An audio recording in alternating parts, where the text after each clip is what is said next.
నాలుక నాలుక వీపుకు దెబ్బలు దేకే అనేది ఇందుకే. పెండ్లికి పోయి పెదకర్మ మంత్రాలు చదివినట్టు సినిమా ఫంక్షన్ పోయి చిల్లర జోకులేస్తే సినిమాలు నవ్వుతారు కావచ్చు కానీ పొలిటికల్ వాళ్ళకి చిట వనదా. ఈ 30 ఇయర్స్ పృథ్వీ వ్యవహారం కూడా గట్లనే ఉన్నదంటున్నారు ఆయన కథ చూసిన వాళ్ళు.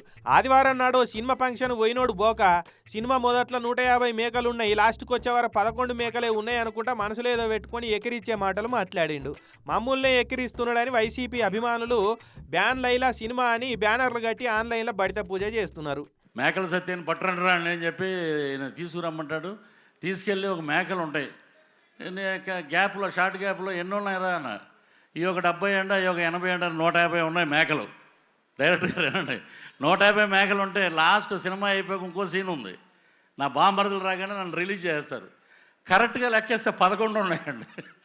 ఇది ఏంటో నాకు అర్థం అవ్వాలి. ఇక ఈ మాటలు విన్నాక పంక పార్టీ వాళ్ళు సలసల మసిలిపోతున్నారు. బాయ్కాట్ లైలా సినిమా అనుకుంటా ఆన్లైన్లో ట్రెండ్ క్రియేట్ చేసిరు.